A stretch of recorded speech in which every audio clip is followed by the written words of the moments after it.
Welcome to the Apocryphal Archive. Stop. The Bible you own is an edited version. There are chapters missing. Entire books filled with forbidden lore, angelic wars, and secret gospels that were deliberately removed. For centuries, you've been told these books are heretical, dangerous. But why?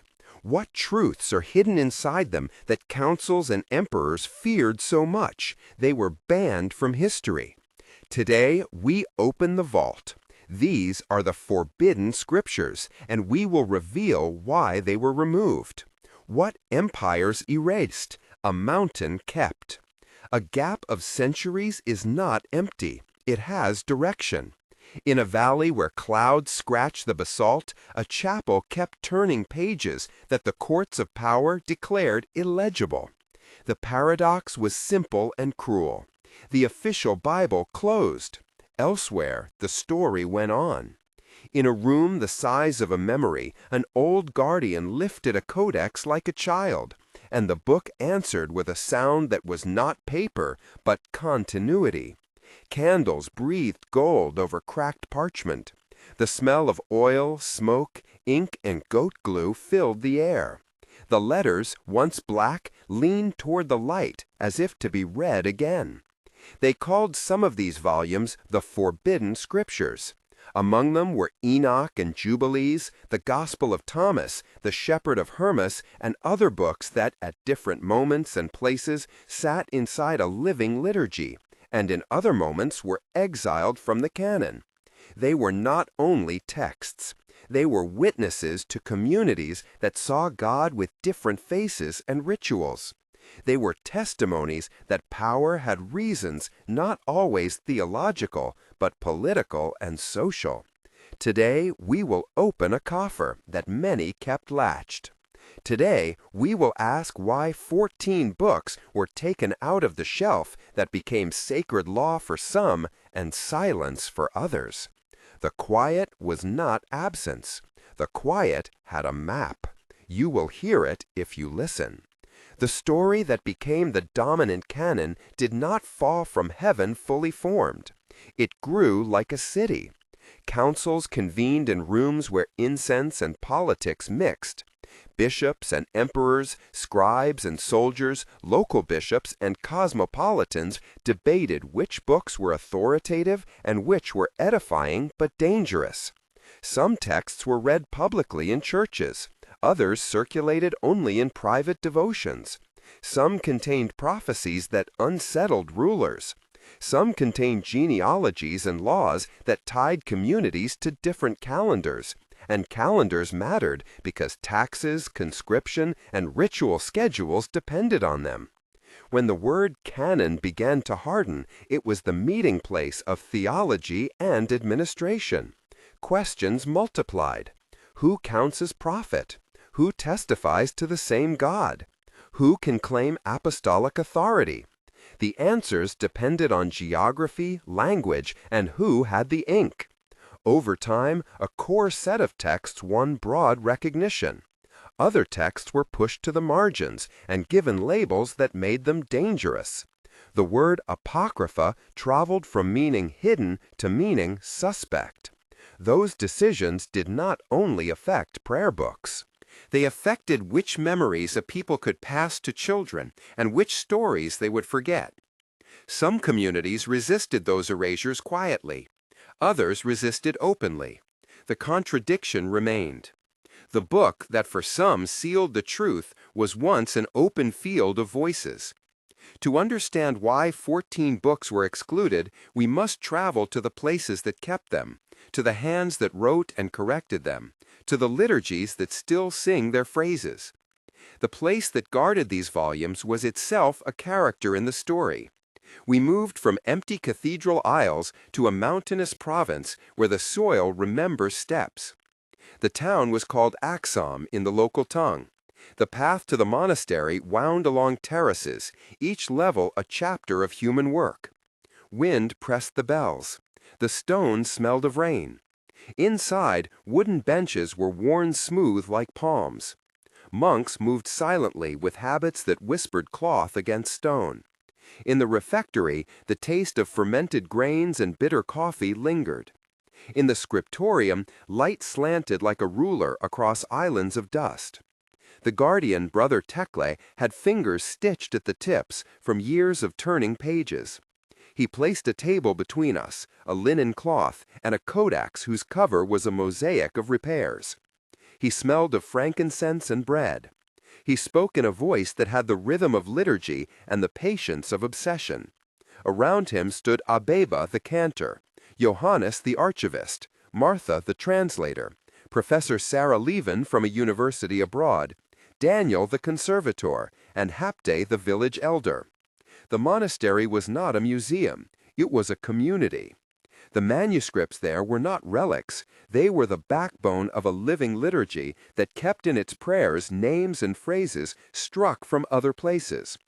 The scene contained at least 6 sensations: sight of gilt letters dimmed by time, sound of chanting that rose and fell like distant water, smell of goatskin binding and curdled milk, touch of parchment that flexed like old leather, taste of spiced tea sipped between readings, temperature of stone that held warmth days after the sun had left.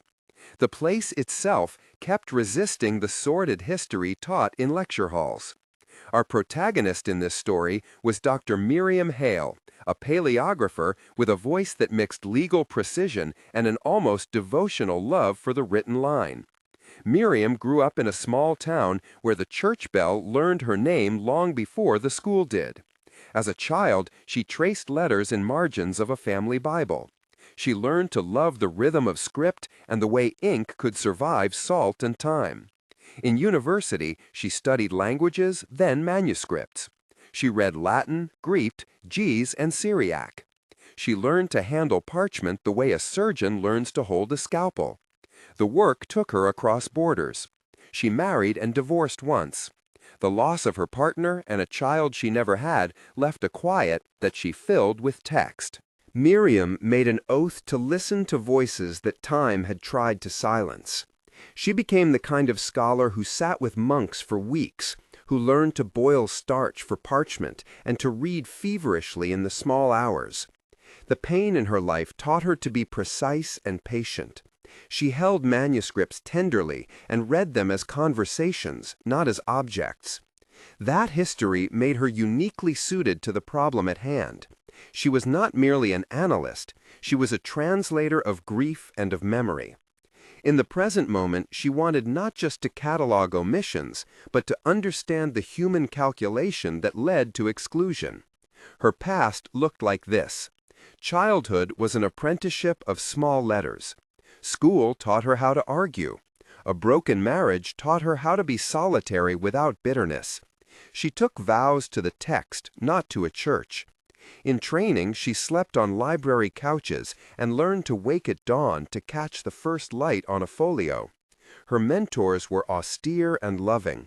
She learned that every correction on a page was a conversation across centuries.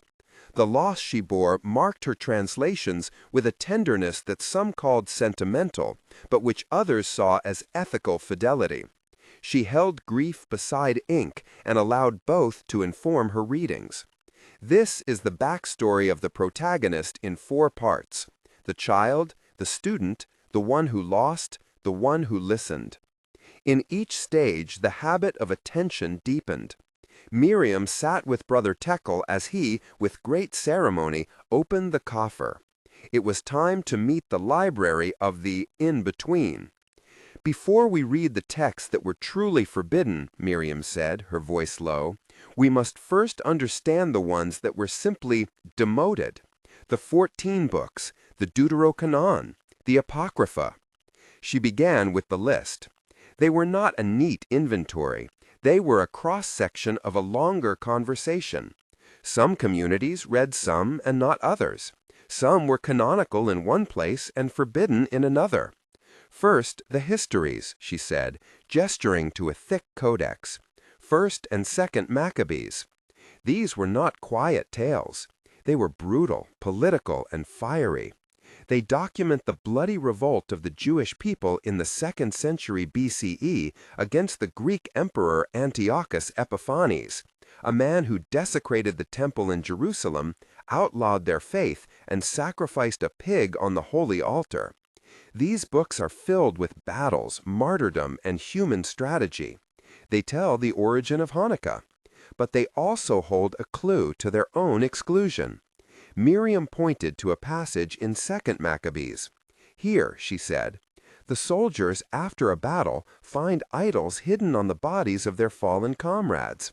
Their commander, Judas Maccabeus, then takes up a collection and sent it to Jerusalem to provide a sin offering.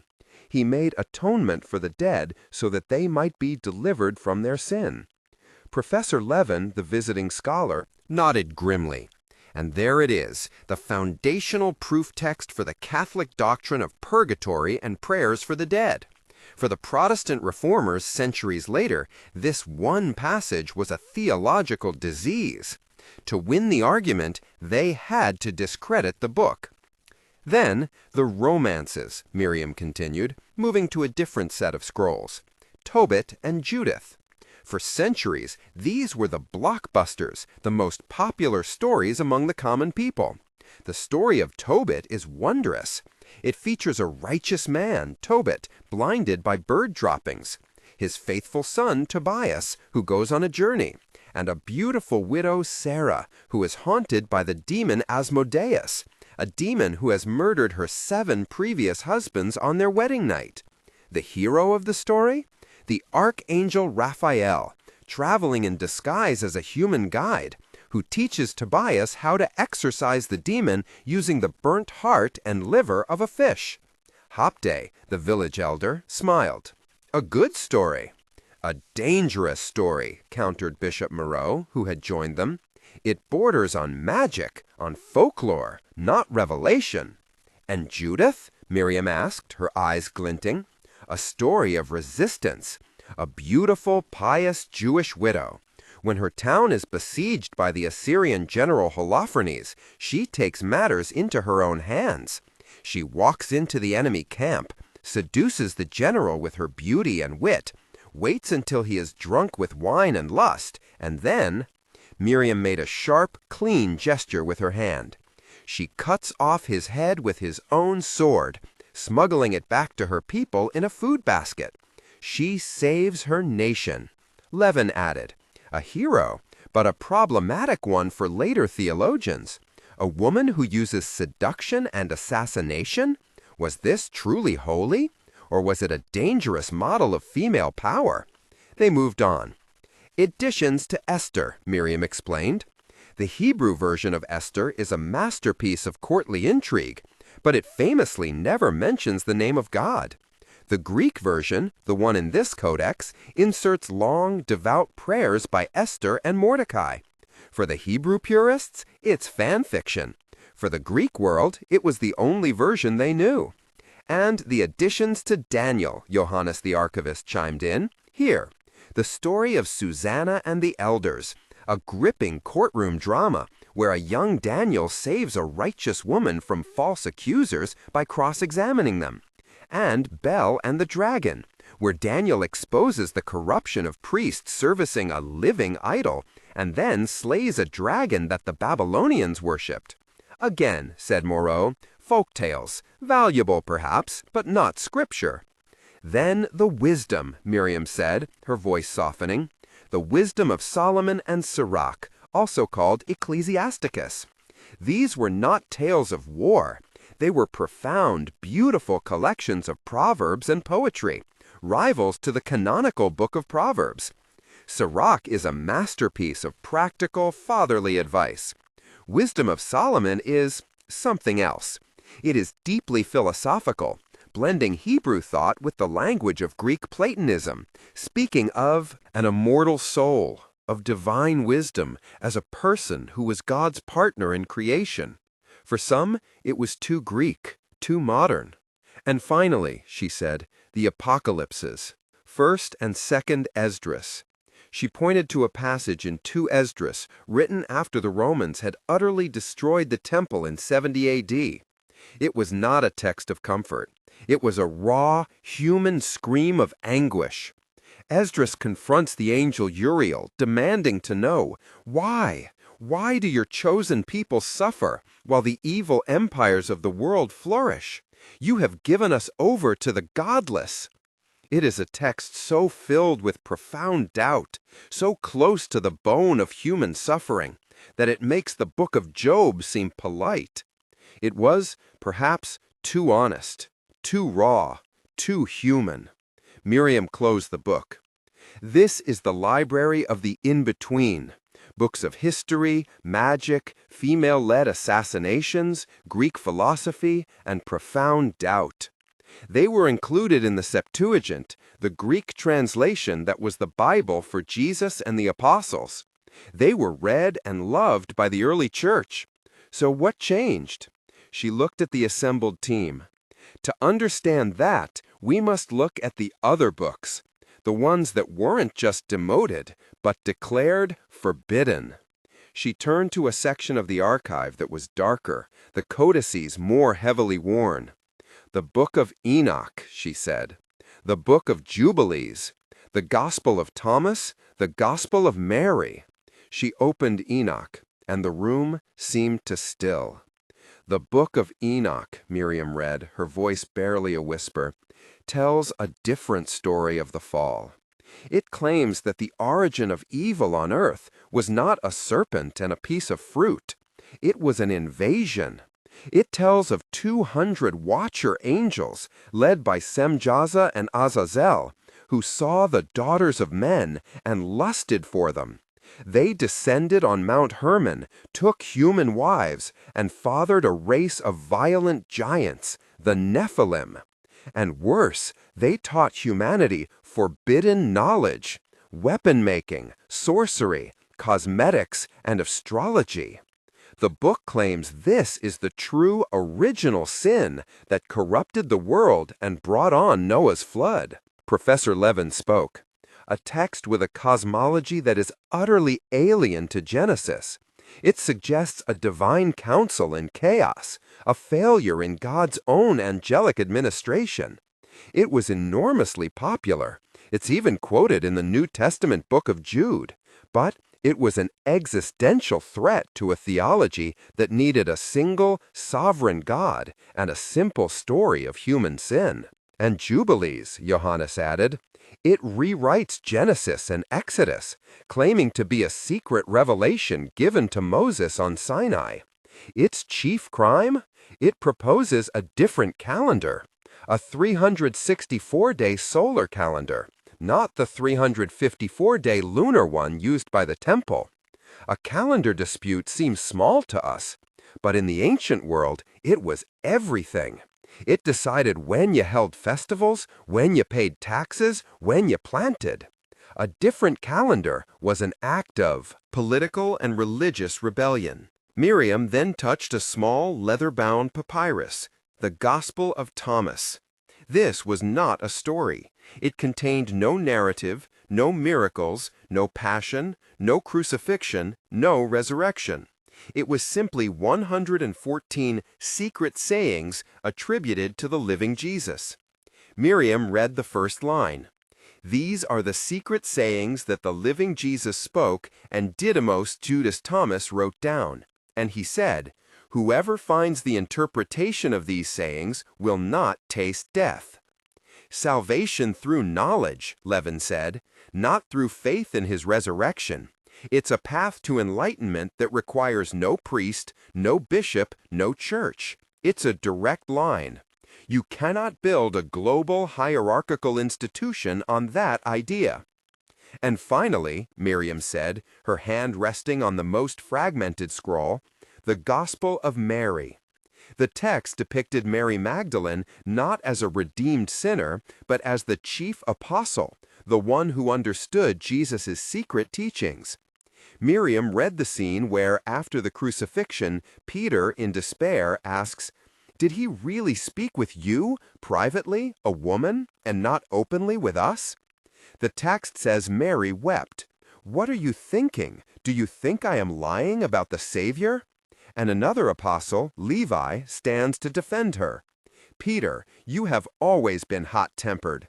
If the Savior made her worthy, who are you to reject her? Surely the Savior knows her very well. That is why he loved her more than us. A direct challenge to the authority of Peter, the rock on which the church was built, Bishop Moreau said, his voice tight. A text that places a woman as the spiritual anchor, the one who knows the all, while the men are jealous and short-sighted. It is a threat to the very social order of the church. The modern investigation took place across labs and in the field, far from the quiet monastery.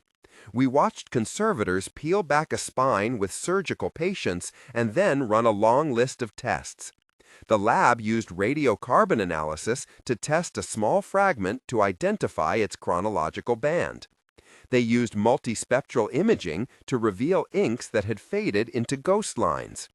Paleographers compared orthographic habits to place scribal hands in time and space.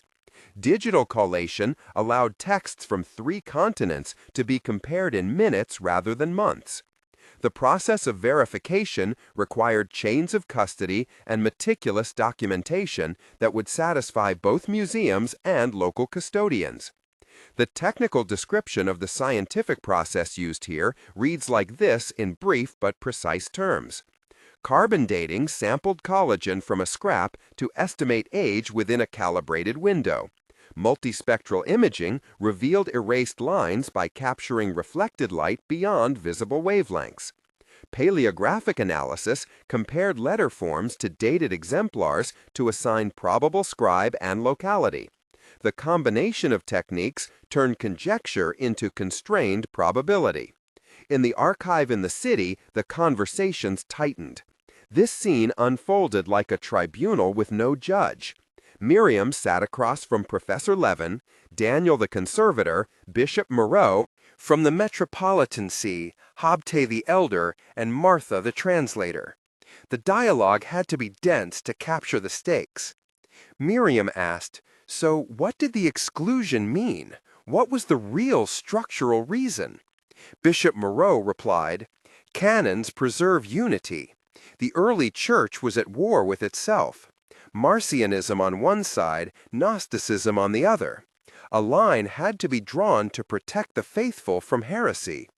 Habte the elder shook his head. "Unity sometimes means erasure. Your unity called our living memory heresy." Professor Levin pushed back. "But the very idea of a single canon is a historical anomaly. The early world had plural canons. Ethiopia had Enoch. The Syriac Church had a different collection. Rome had another. This unity was a political construction, an imposition of imperial power." Daniel the conservator insisted, "We must stick to the evidence before the politics. The manuscripts show local practice. They show a community living with these texts." Martha, the translator, spoke, "They kept saints alive. They kept memories alive." Abeba, the cantor, who had been silent, sang a single haunting phrase, a melody that was not in the official hymnal. "The people sang a different covenant," she said simply. Miriam pressed on. "Did those who removed these books fear doctrine or power?" Bishop Moreau answered, "We feared division." Habte said, "You feared a challenge to authority."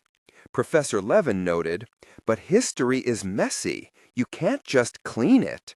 Daniel, "The manuscripts show the local practice was always messy." Martha, "They kept saints alive that the metropolis had forgotten." Abeba, "The people sang a covenant that the bishops had not signed." Miriam leaned forward. "How do we reconcile memory and authority?" Bishop Moreau said, "By remembering what unites us." Habte replied, "By honoring what was forced into silence." Levin, "Academic recognition does not return ritual."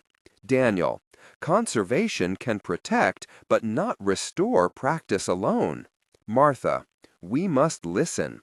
Abeba, Singing teaches what argument cannot.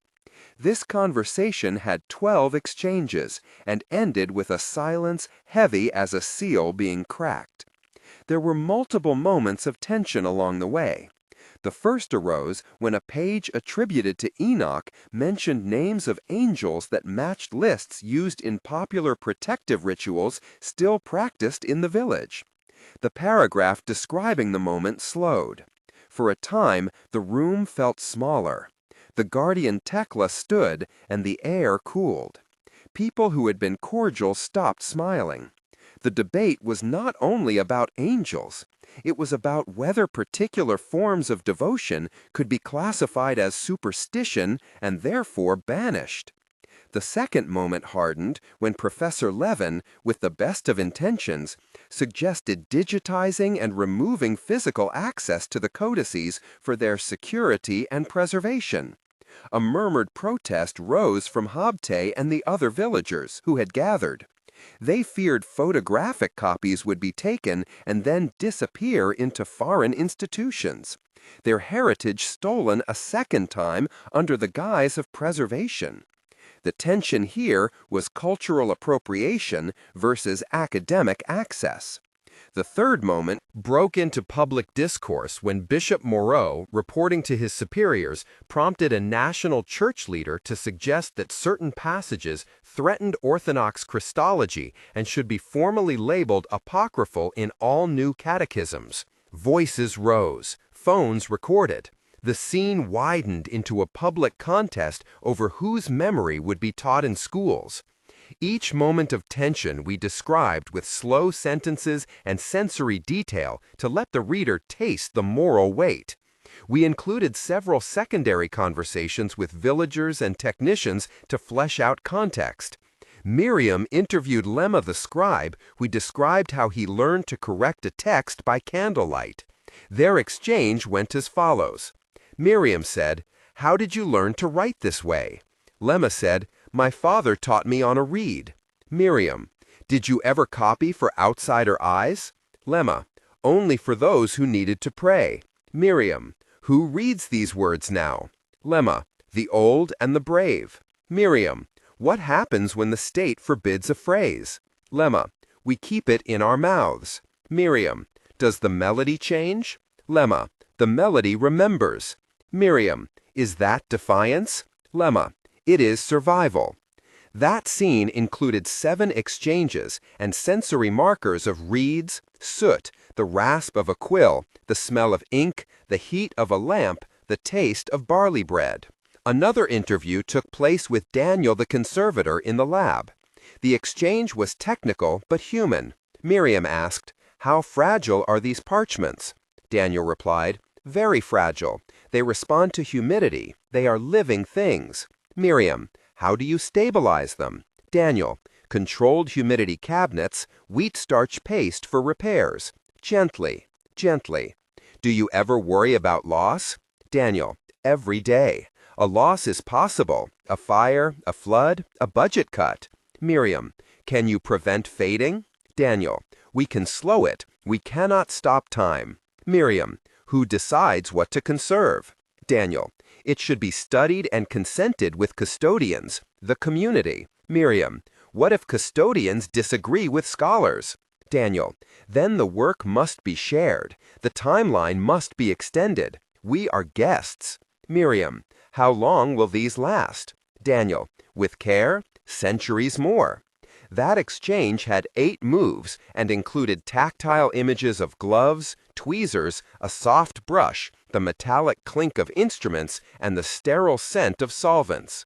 The investigative narrative returned often to the structural reasons books were excluded. Political consolidation mattered. Empire building desired uniform ritual calendars and doctrinal safety.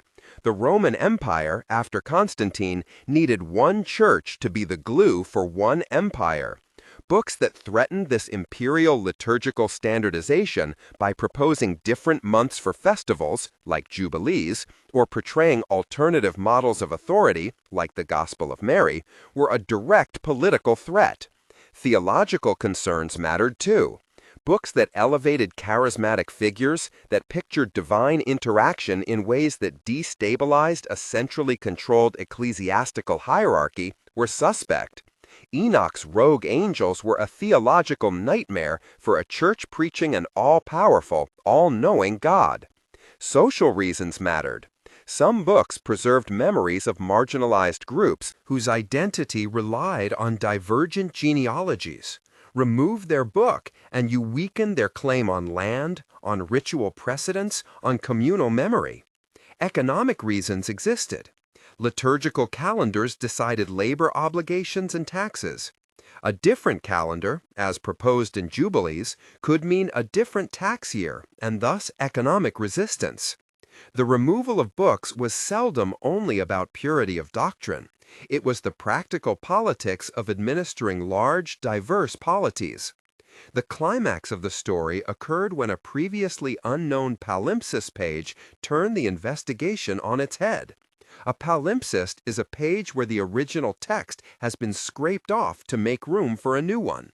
Under Daniel's multispectral ultraviolet light, a scraped undertext on a page of a 10th century prayer book glowed with ghost-like letters. The undertext revealed a list of 12 local festivals and, crucially, a formula of ordination that did not match the metropolitan liturgy. The discovery suggested an alternative episcopal lineage, a line of bishops that could have justified local autonomy centuries earlier. The scene in the scriptorium that night contained a chorus of reactions. Miriam said, "This changes the chronology. This isn't just folklore, this is law." Professor Levin, "If authentic, it rewrites this entire region's church history." Bishop Moreau, It threatens unity. It must be verified." Hopte, "It proves our ancestors had autonomy. It proves we were not the children you civilized." Daniel, "We must test the ink. We must test the parchment."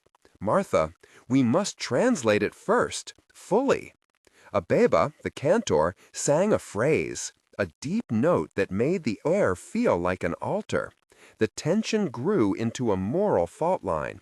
Miriam, "How will they react in the Capitol?" Levin, "Scholars will debate. It's a massive find." Bishop Moreau, "The clergy will legislate. They will try to suppress it." Hopte, "The people will sing. Now we have the words for the melody Lemma's father taught him." Daniel, "The data will speak. The ink will not lie." Martha, "The translation might heal or it might wound. It might start a new fight." Abeba, "Singing cannot be legislated away." Their exchanges numbered 14 as each voice tried to claim the discovery. The room smelled of soldered lamps and sweat. The pages glowed like relics exposed. The moment of revelation had the taste of iron and citrus tea. It was a turning point that forced institutions to act. The formal revelation led to public fallout. Newspapers spoke of heresy and reclamation. A conservative paper used the term forbidden to generate outrage. A local radio station hosted a debate where an anchor called for the codices to be secured in a national museum. A young activist, inspired, read aloud from the Gospel of Mary in the public square and led a small march to reclaim the idea that women had voices in early communities. A foreign university announced a massive grant to digitize and preserve the manuscripts. The monastery, led by Tekle and Hopte, demanded legal guarantees that the originals would remain on site. Conversations in the Capitol's hallways became more urgent. There were threats and offers. A wealthy donor promised funds if the monastery would allow traveling exhibits. A nationalist official suggested that any book not matching the national church must be suppressed as a threat to national identity.